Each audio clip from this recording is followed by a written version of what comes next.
Hello, hello, hello, everyone. It's Dr. Tamara Beckford, and welcome to the Dr. Tamara Beckford Show. Okay, I'm excited. I got like here a guru up in the house, and I cannot wait to share her with you. All right, you know how it is.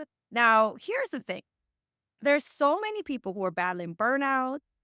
Some people are battling depression and anxiety, and they're like, "Is my depression, anxiety, burnout? Is my burnout depression?"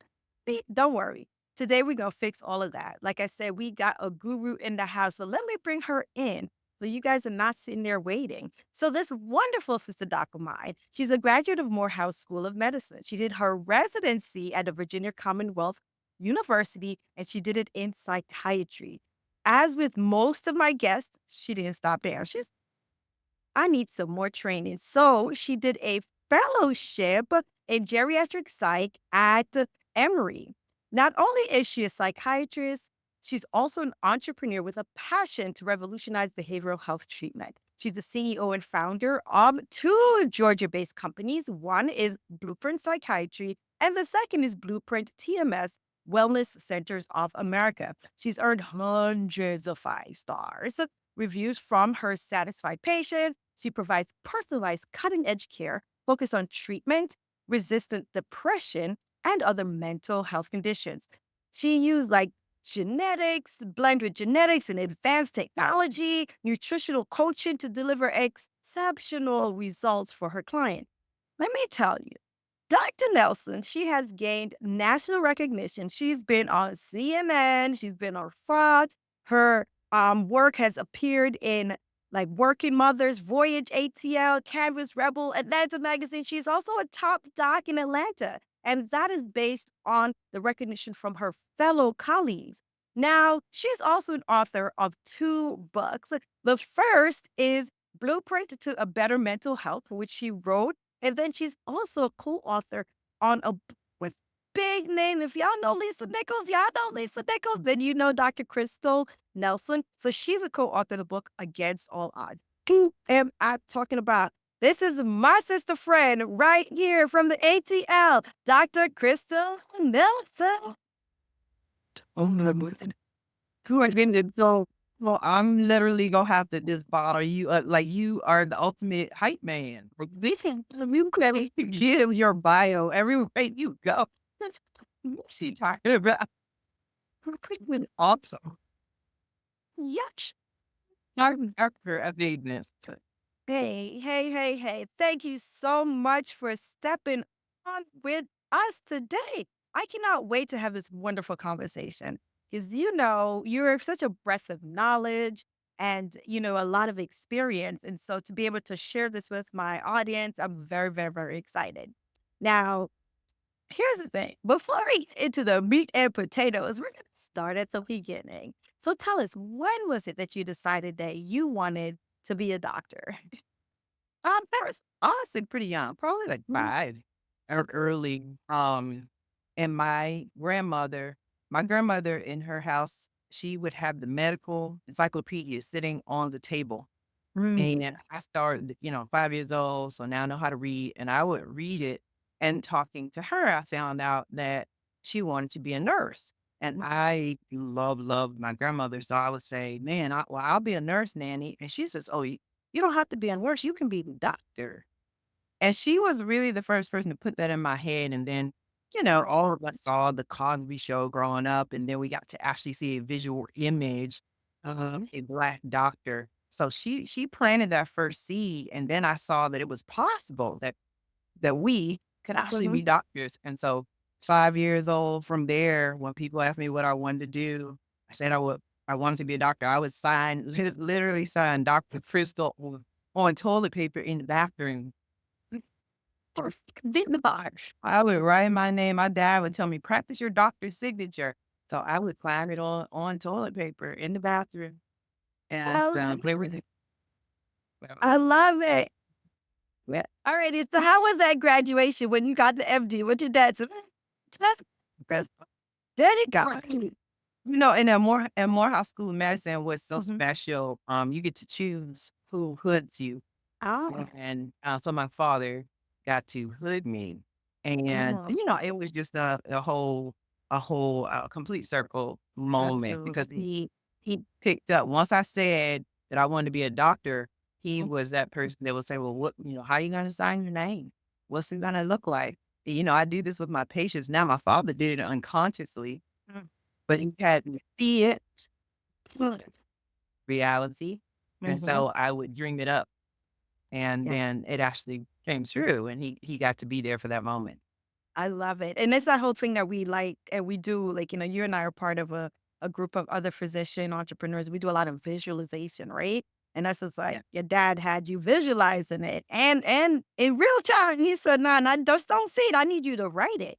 So at that point, like, I just feel like Dr. Crystal has 6 7.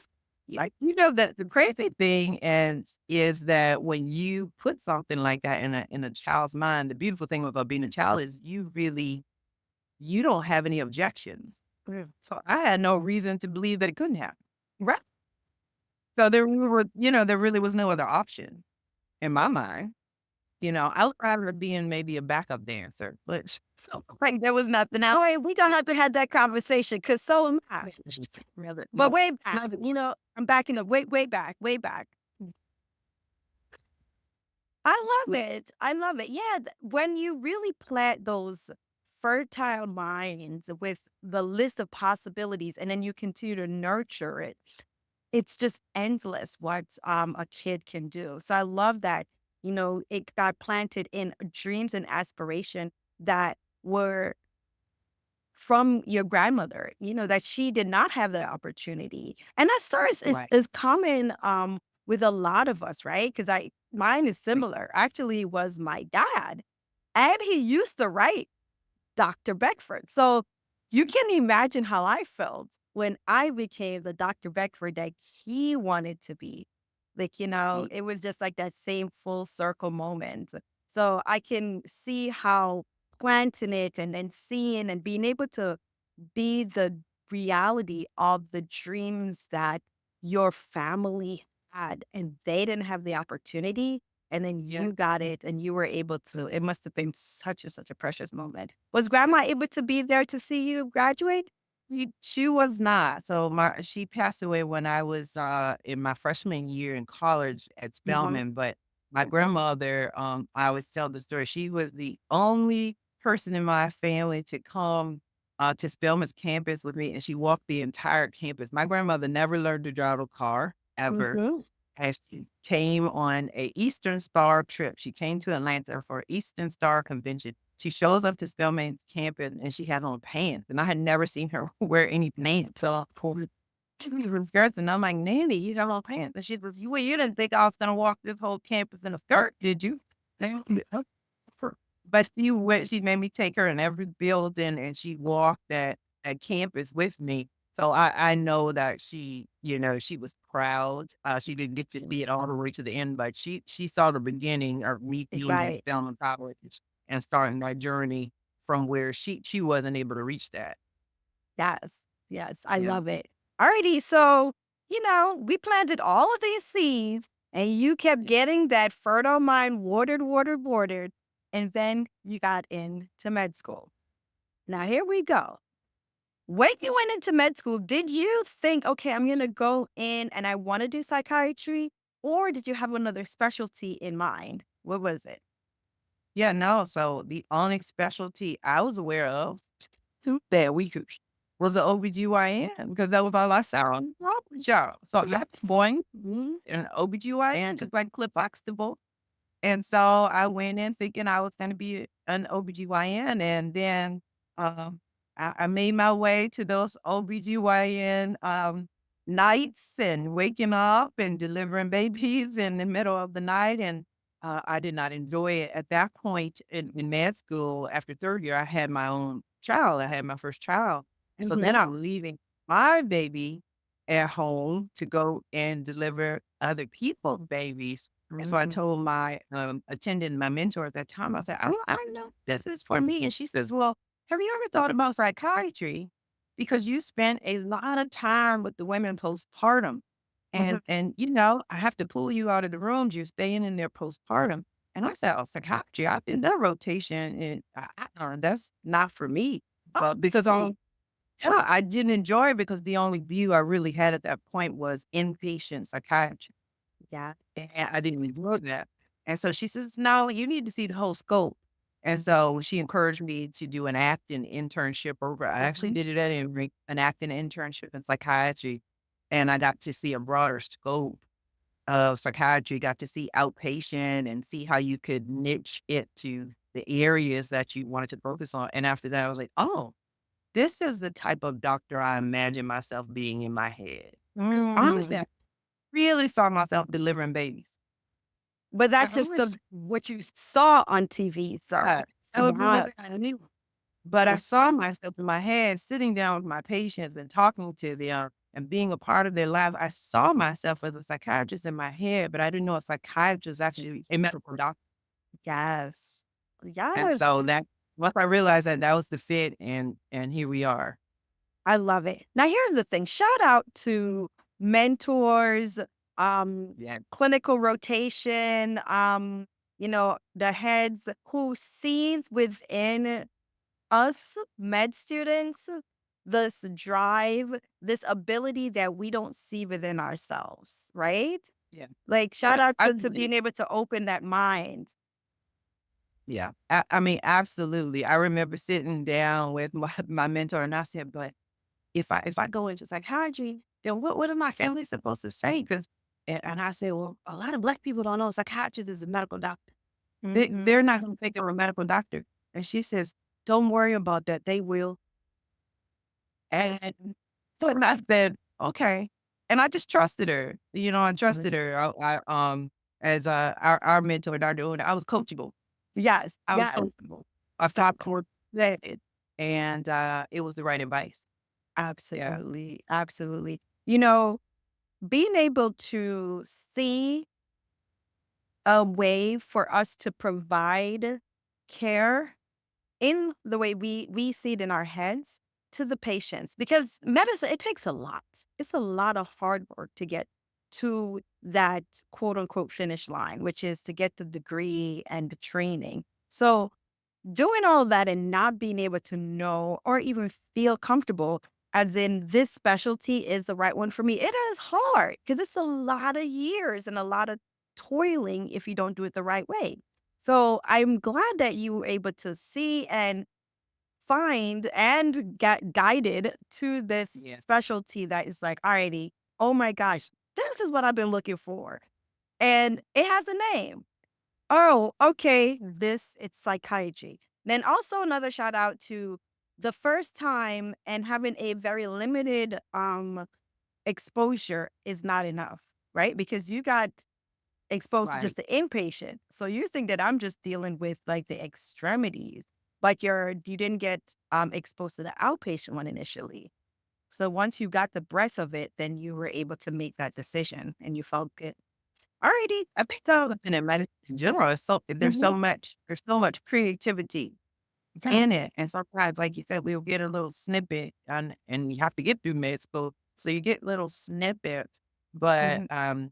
unless you have those good mentors that come alongside you to help you understand how to bring your creativity to medicine. You are bringing yourself to medicine, not medicine Yeah. coming to you. You're bringing you to medicine, and Yeah. so you have to find that fit. Ooh, I love that. I love that. You're bringing yourself to medicine, not medicine, because we feel like because medicine's been around that medicine is coming to us, but we are adding to it. And that's what I love calling the art of medicine, which is something that's Yeah. getting so lost nowadays because, there are two parts, the art and the science. The science is there and ever evolving, but the art is getting lost because we're not getting to bring ourselves into it. It's just like, well, fit in this cog and just continue. And no, we don't need your opinion. No, we don't need your way of doing this. And no, we just need you to just follow these. And then when you do that, you lose you within medicine, which is the Yeah. art. So you lose that portion. Alrighty. So what happens with a lot of people, you're there, you finished, then you have this practice. Like, did you immediately start your practice? Like, tell us about like that journey. Yeah, no, so I came out, it started in medical school. My first husband, he got sick, and so he got diagnosed with cancer, And so we went through a lot in medical school with his diagnosis, treatment, and all of that. So by the time I got to finishing residency and trying to do fellowship at that point, life was lifing. And so I Mhm. needed to get a job. Right. And so I took my first job, which was inpatient. It was mostly inpatient, and I had some outpatient patients. So I took it with a large healthcare system in Atlanta, like a lot of residents do. You know, they gave you the package. I signed the contract. You know, take the package, and then life continues to life, and it was just draining everything Mm. from me. And in that short year of me being out, he got sicker, he passed away. I mean, it was just like it was just everything was happening. And then I have this, and at the time, my daughter is 7. So I have a child, and now I'm moving to being a single mom. And Mm. so the amount of hours that were being required of me, I just couldn't do it. And so I Mhm. put in my resignation after, my first husband passed away, put in my resignation, and I didn't know what I was gonna do, and this is the truth. I just knew I couldn't Mhm. do this anymore. I didn't have a job. I didn't have a real plan. I started talking to people, though. I started telling people, "Here's what I want. I wanna Mhm. be able to home at 5 o'clock. I wanna be able to pick my child up." You know, I started kinda again, that visualization, planting the seed, putting it out into the universe, what I wanted. Someone introduced me to a practice owner, and she said, "Oh, okay, I'm looking for a partner." So I took 2 uh, private practice positions where I was working at one couple days Mhm. and then another days. And within, I don't even think it was months, the owner of that practice, she says, "Do you want all the patients? I'll leave it a couple." And I said, "Well, I don't have any money to buy your practice." And she said, "Well, we'll bring in a management company, but I'm gonna tell the patients that you taking over, you're the doctor." So I inherited all of her patients. It was being run by a management company, but I inherited all these patients, they're loyal to me.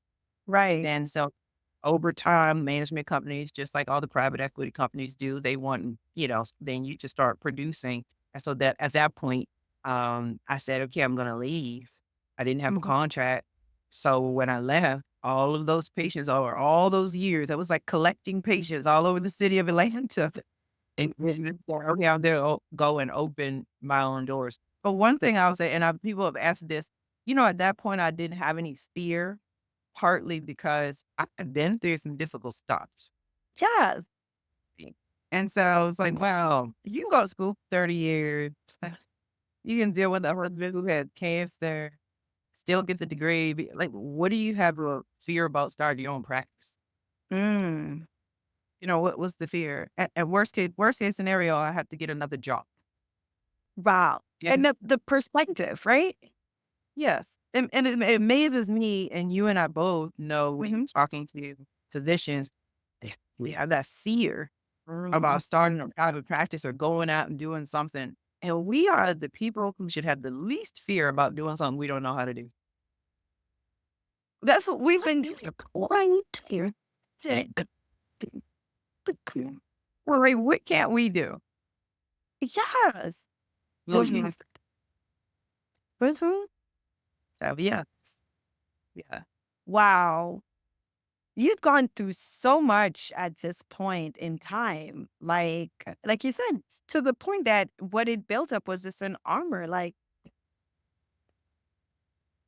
Yeah.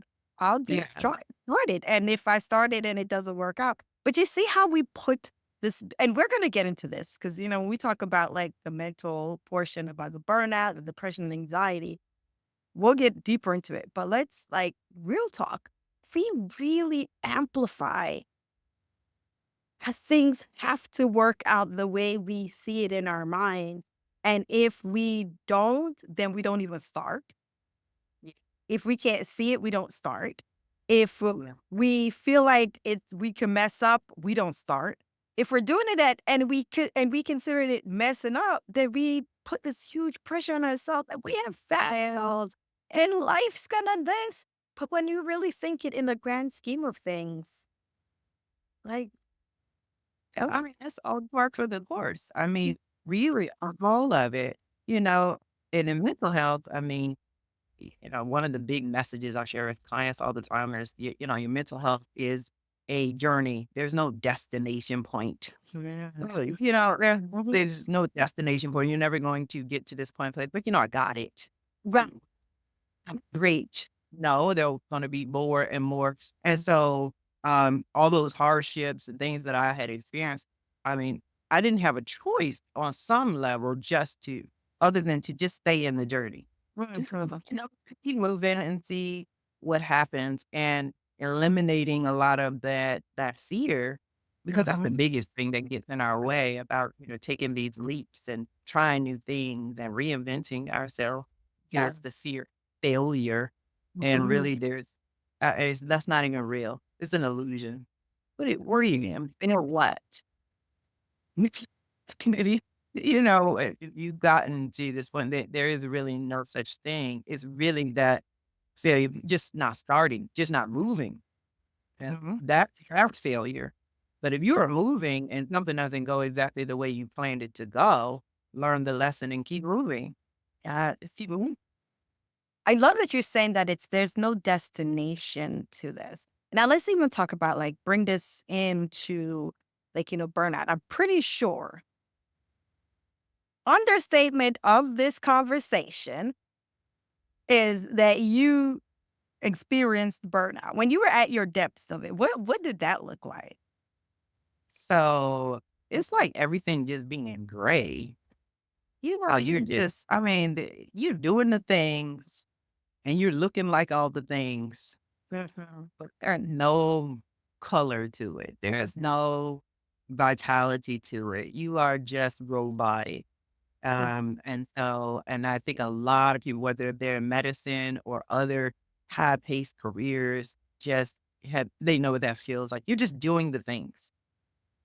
Mhm. And, I definitely experienced that and treat tons of people with that, and, that if you could just get away from that thing, maybe life would get a little bit more color, get a little bit more vibrant, but Mhm. there's something that tells you, "I can't." Yeah. What those bills? What about their health insurance? All the things that we come up No. with as to why we can't, take a break. Again, all illusions because we all have a choice at all times. Mhm. Yeah, but I definitely know what it feels like, and it is I mean, of course, when it lasts, it can become full on clinical depression for Yeah. some people. Yeah. Absolutely. Yeah. And that's the thing that I point out because some people here, and that's why I'm for it. You know me. They know I'm all over the place. Like, y'all think we need to stop this? And in some spaces, it might just be like, oh, well, that's the word of yesteryear. It's not that deep. Like, but the point that I like to make, and you just mentioned it too, is that if we don't treat this, if we don't help people, then I feel like it is the bridge to the Absolutely. clinical, so it's the bridge to the depression, it's the bridge to the anxiety. So that's why it's so important for us to be able to help people when they're in the state where we can probably bring them back a little bit. Now, let's talk about depression and people, the state of depression and then the state of mental health. Because I know that you're out there and you help to treat not just depression, but there are also treatment resistance depression. Speak on that for those who have never heard of these additional treatments that are out there to help. Yeah, so, a lot of clients that by the time they make it to me, they have failed multiple medications, they failed the therapy, they've done all of um, the things, and it's not working. And Hmm. so, we take it a step further and try to really put some framework around that word wellness and collaborate with the patient and look at all the aspects. So we do some outside of the box treatments. We do transcranial magnetic stimulation, which uses magnets for the treatment of depression. It gets at the movement of those chemicals in the brain. We also do esketamine, which gets at a different mechanism in the brain than our typical antidepressants that are being used. We do group therapy with the clients. We talk about nutrition, because these are all the aspects, spirituality. These are all the aspects of wellness. Most I people come in and they say, "Oh, I want to be well," and I'll say, "Do you want to be better or well?" I'm 99% sure we can get you mm, better. I love What this. Yeah, but if you wanna be well, then that's a collaboration. You gotta have to Mhm, do some other things. I'm gonna do my part, but you gotta mhm. do your part. And so that's a different conversation and helping to, empower people because by the time people get to our office, with depression, there's helplessness. Yeah. So, you'll have that hopelessness and burnout, so the Mhm. precursor. By the time you get to depression, it's helplessness too. There's nothing I can do, which again, not true.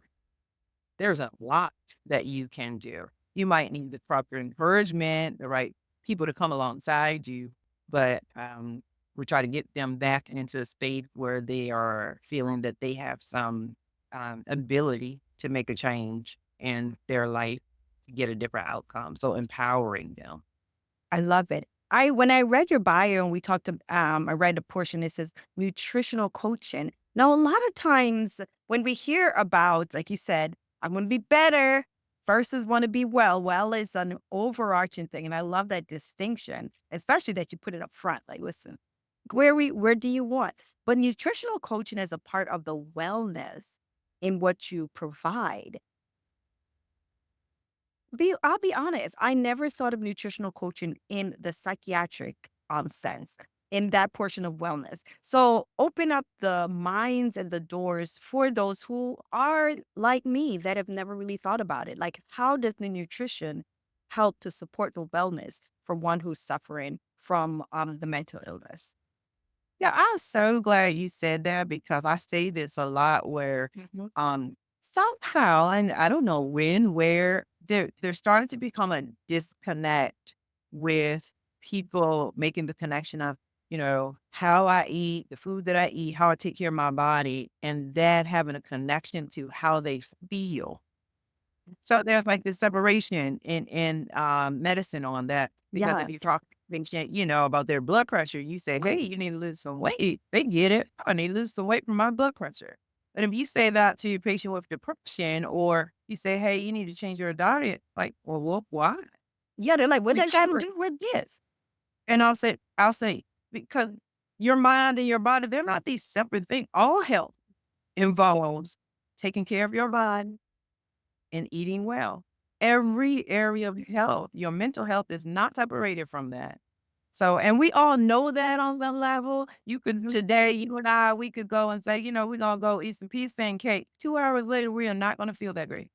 But so we know that where we eat matters and it affects how we feel. So we don't go into details of you have to eat this, you have to eat that, but really just giving them the education of understanding that what you eat and what you're consuming or not consuming does matter. So if we're gonna make those neurotransmitters, dopamine, serotonin, norepinephrine, and you're not getting any B vitamins, you're not getting B vitamins, and then maybe you have a genetic predisposition where you don't even convert it. Yes. And now I'm giving you an antidepressant to help you to hold on to neurotransmitters you're not even making.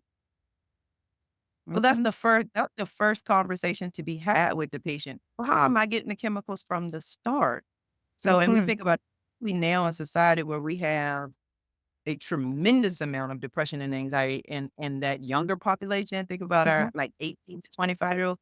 They don't eat anything green ever. Where would they get the B vitamins in the diet to make the serotonin that we want them to feel, to make the dopamine? They're not even getting it. Wow. And so, and then we're saying, here, we're here to take a medication. The medication is a tertiary.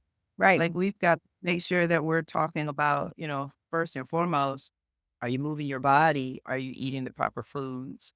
And I think when you educate patients on that, again, it brings them back to all of that. So there's something I can do. They're, Yes. now they're conscious about how they feel as it relates to, what they are eating, what they're doing. And it brings a little bit of a feeling of like, oh, I do have a little bit of control, right?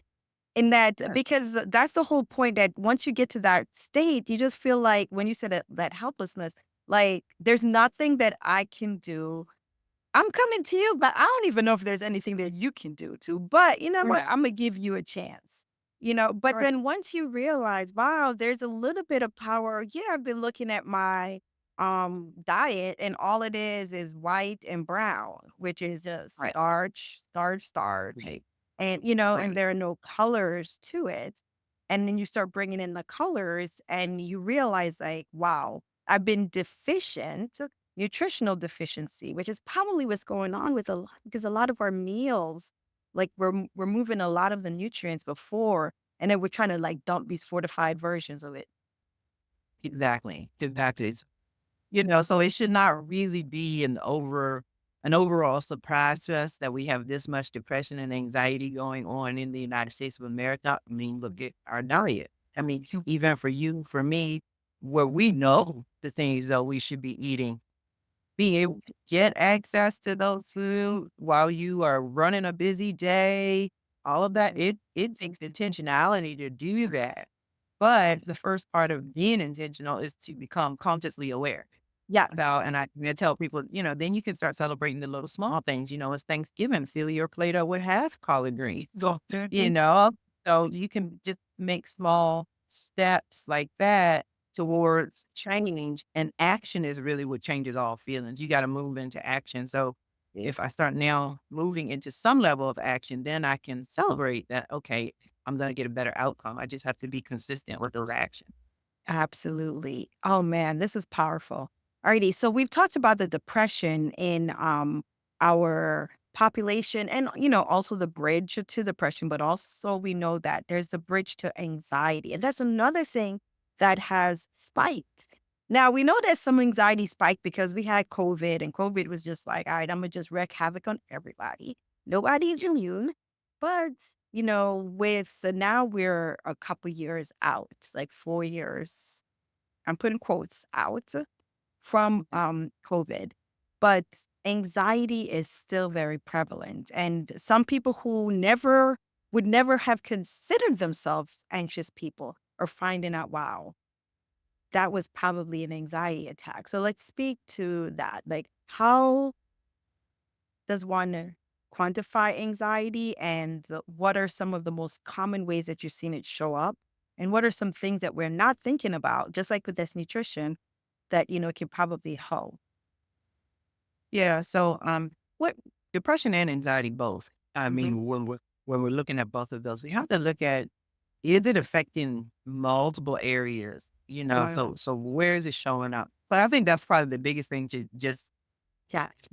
differentiate that burnout, depression, and anxiety. If we're looking at it moving, once you're in depression and anxiety, it's affecting you everywhere at any time. It's not just your job, or it's not just your caregiver role, or it's not just, a specific place. Matter where you go, you're on vacation and you're still experiencing that depression or that anxiety. But anxiety is a real tough one, because anxiety is our natural fight or flight. Uh-huh. It's the way the body keeps us alive. And so when you are triggered into a situation that puts you in life or death, or puts someone close to you in life or death, like we all experienced with COVID, the body doesn't want to relax so easily, because the body's thinking, well, I can't, because Dr. Beckford could die if I relax too much. Mhm. So I can't dial her all the way back down into living mode, Mm. because I need to be aware of all those things that triggered that pandemic was happening. So it's very difficult right now for a lot of people to get the body to go back into living mode. And Mhm. especially if you're not, again, conscious of it. So, I tell people, one of the things, be real graceful how you talk to yourself internally, Mhm. when that anxiety props up, those heart palpitations, stomach upset, sweaty, that those signs of a panic attack, you know, move your body, help your body know that you are present, that you are safe, you are alive. Go through the five senses. What do I see? Taste, touch, smell, hear, so that your body can come back to present moment. Mhm. So and make it aware that it is not in a dangerous situation. But when you've been triggered, Mhm. every I understand you have to be patient with yourself for your body to be able to relax. That it thinks it's doing you a favor. I know it doesn't feel good. None of us like the feeling of anxiety unless we are running away from the That danger. bear. If you're running from the bear, you can't feel your heart racing. You're hoping it's racing so you can get away. But if I'm sitting in my office and my heart starts racing, I feel like I'm going to die. And the body is just catching wind of something that it thought triggered it and reminded it of that situation. So you have to develop definitely patience. I think one of the outside of medication, therapy, all those other things, one of the biggest things is movement. Move your body. Body giving you a signal if it wants to get out of here. It Oh, move. I tell people if you have an opportunity, go sprint, go run. Your anxiety attack will calm down. So right. move and then grounding yourself in your physical body. Go outside, take your shoes off, stand on the ground, ground yourself, bringing yourself into your body, helps your Mhm. body to know that this is not happening right now. I'm getting a Mhm. mixed signal here of something that happened before, or I'm trying to predict something because again, anxiety is always about something in the past or something in the future. Yes. Neither of those things can you control. Can't do anything about them. Right? You can't. So I say this probably at least once a day. So the only thing you could do with the future is try to think about one you want. Oh, yes. You don't know what's going to happen tomorrow. So let's pretend that it's the one I want. 'Cause that's gonna feel better. If I Yes. think about the one I don't want, I'm gonna feel bad. But I don't Right. have control over either of those outcomes. I'm just present. Yes. So, just working at that, and I think it's practice. This is hard stuff. So Right. what we're Yes. I wanted think to emphasize that too. We're saying this, but we're not saying it's easy to do, no, especially in the I moment. wouldn't have a job if it was. It's not easy. There we go. You dream of the art when it lasts 50 plus years. So it's not easy, especially when that heart is racing and you feel like you're gonna die. I mean, for the moment I say, take a deep breath. You're like, did you hear me? Did you see me? I said, I'm gonna die. So it's not easy. Breath. Thinking Doing about my little oh, old ladies at nighttime when, and I tell them to go walk. I'm like, I promise you, they probably look at me like Dr. Beckford. Like I said, do did like think, no man. They're like, no man, give me my Xanax, Dr. Bankburn. So I can relax. Go eat. Right. you rainbow? But you have to ease people into understanding that they do have control over their body. That's all. I mean, you have control over your present moment. You Mhm. That's it. And it takes practice. That's why I keep this journey mindset. There's no rush to figure you out. You got eternity to figure you out. So, you can take time to figure you out and what works for you. It's not a one size fits all. I stress that as well. Mhm. Deep breathing could work for Dr. Beckford and then not work for me. Mhm. Exercise might work for me, and yoga may work for someone else. I might spread, the other person might like yoga, and that's why you have to be willing to try various tools that your health professional might give you or partner, whoever you're working with, and Mhm. try what works for you. Figure out what works to get you back to your steady state. I love the fact that, and I never thought about grounding to use that during this state, the breathing and the deep breathing and, the mindfulness and gratitude and so on. But how can, let's explain grounding again? Because I'm be real. If I have another anxiety patient, I might be like, all right, let's take our socks off. Put your foot on, Do it. and just really hold their hand and have them close their mind and think about the future that they want. And also, but tell me, walk me through the grounding that I'm about to use on my next anxiety patient. Yeah, I'm done this. I was doing a training for it was a bunch of ladies. It was work. It was an office training, and one of the ladies was telling me about her anxiety, and we did this. And she took her shoes off, and outside that day it had rained. So she Mhm. was like, "I don't work outside. And I'm not seeing in the grass, all that." And I said, "We're already coming out of the anxiety because you worried about the grass being wet and your feet being wet." And then she did it. She put her feet in the wet grass and she was grossed out. But see, the human mind is not that sophisticated that we can focus on a bunch of things. But they right. Right. So, and that's part of it Mhm. because if I take my shoes off Mhm. and now I have my feet on the ground, I am out of my head thinking about what's happening tomorrow and what happened yesterday. I am focused now on feeling my feet on the ground. If I have the opportunity to walk outside in the grass, now I'm getting flooded in my five senses. Yes. And so if I'm getting flooded in my five senses, now my body has to read what's happening. So, Mhm. okay, she's in it outside in the grass, her feet are wet, the sun is shining, she can hear birds. She can't really be in danger. So that anxiety starting to Mhm. calm Mhm. down. And Mhm. and sometimes you can't do all of that. I would tell people just do a five senses technique. Yeah. Put your feet down wherever you are. Feel something, put your hands on something you can touch, something you can ground yourself to your current reality. What can you hear? What can you see? What can you smell? Put some gum in your mouth. What do I taste? If you go through Mhm. your whole five senses, are you really in danger? You're not. Right. Mhm. I've done this with mothers when they're having panic attacks in their house. And I remember one lady told me, she says, when I did it, you know what I heard? She said, I heard my child laughing. And I said, if your child is lapsing in your house, are you really in danger? You are. The world is good. Life is good. Your baby's laughing. Yes. That's that's but those are those things that are that's real life. Mhm. And we're not often present in real life.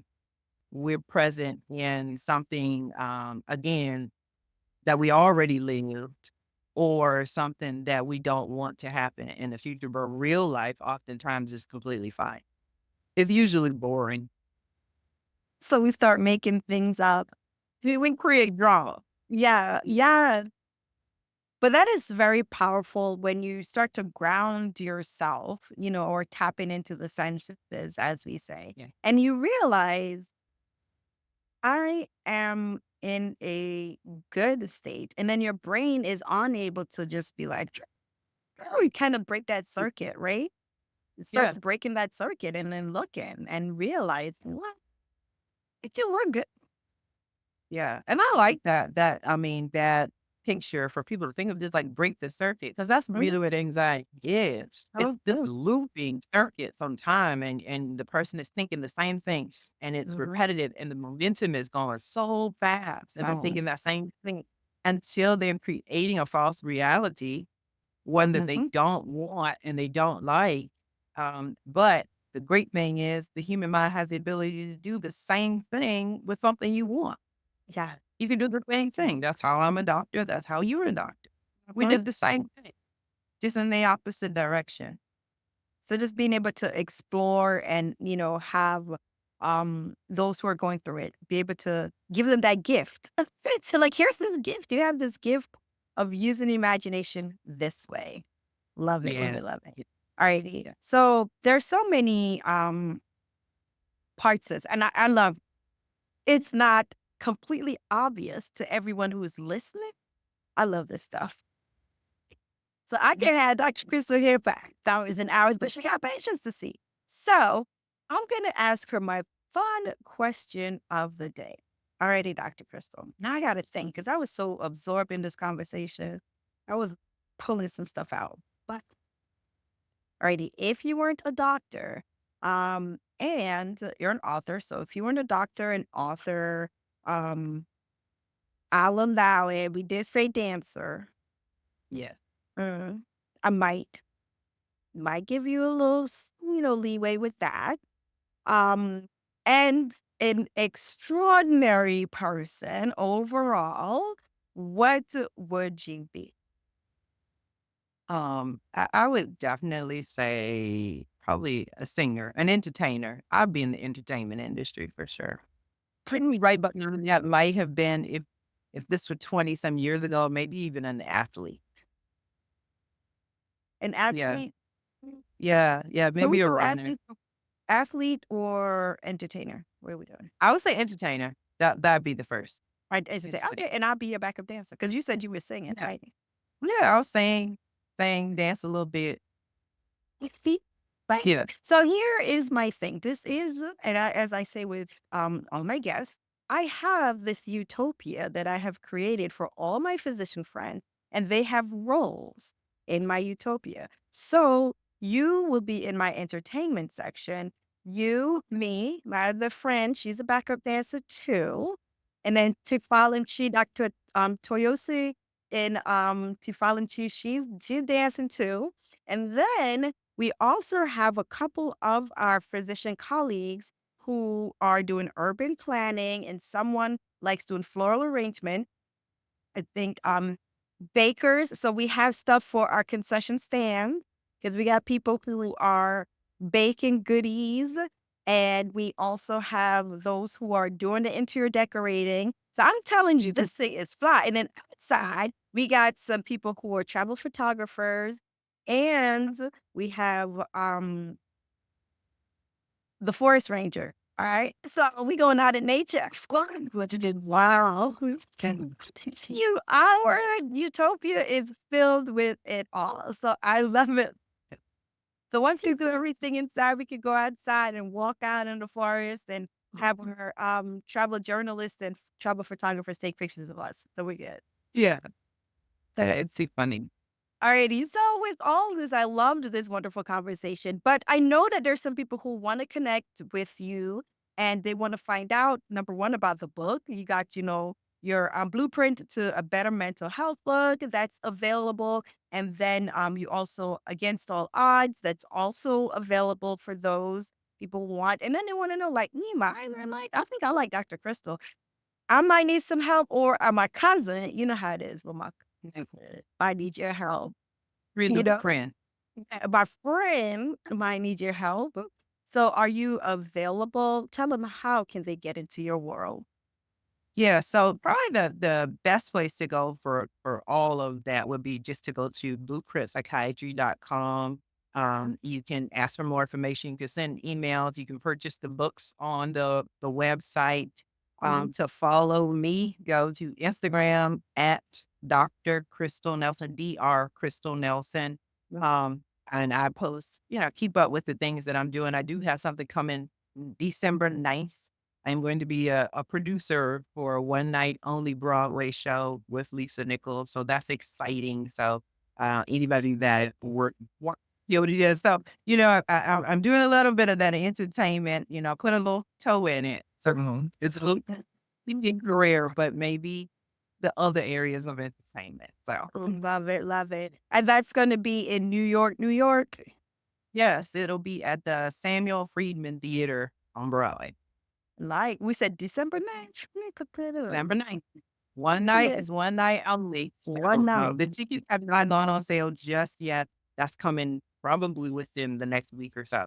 But it will be a packed house. So, if you follow me on at Dr. Kristen Nelson, you will see as soon as the tickets go on sale, so you can get your tickets.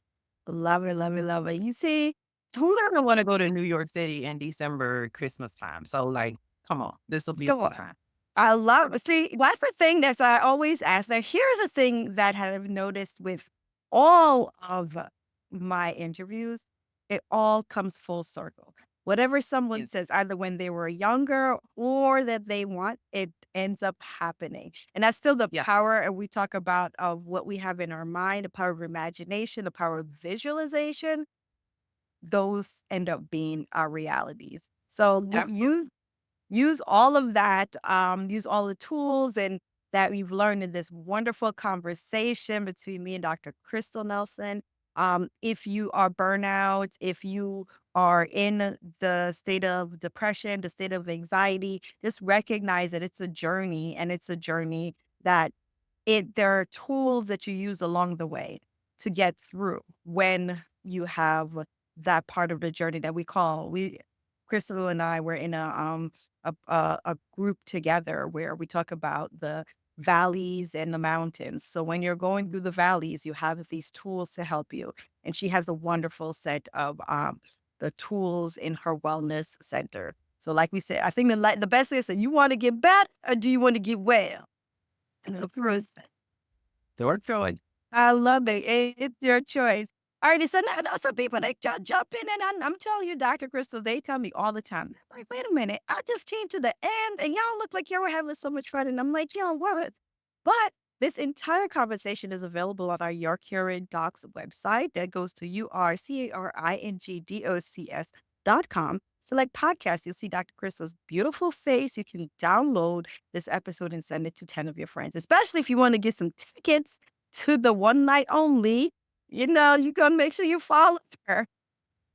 Now, for those who are suffering and battling from burnout, especially our ladies here, I would love to invite you to my Thrive coaching program where we will go over ways so we can get you moving from overwhelmed and moving you all the way back to control, getting you that joy, that peace, and that sense of purpose that burnout tries to steal and rob from you, right? So if you're battling burnout, come on ahead. I'd love to have you and to help to move you along on this journey to bring back that peace and restore that joy. So just go to yourcaringdocs.com/thrive.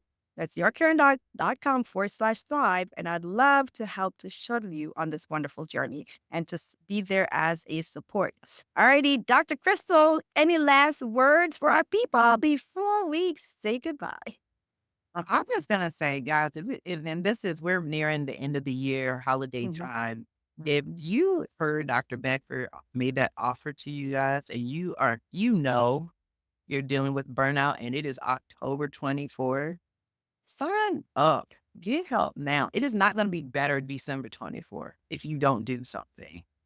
So we're going into that time where you got to get girded up, and this is the time. So if you're in burnout, it's not full on depression and anxiety. Start there before we head over, and then you're trying to get in to see me. It's not the recording, and please take her up on that offer. So Thank you so much, Dr. Crystal. All right. Well, with that, we're going to end today's wonderful conversation. And I will see you guys back here in the Dr. Tamara Beckford Show next time. Take care.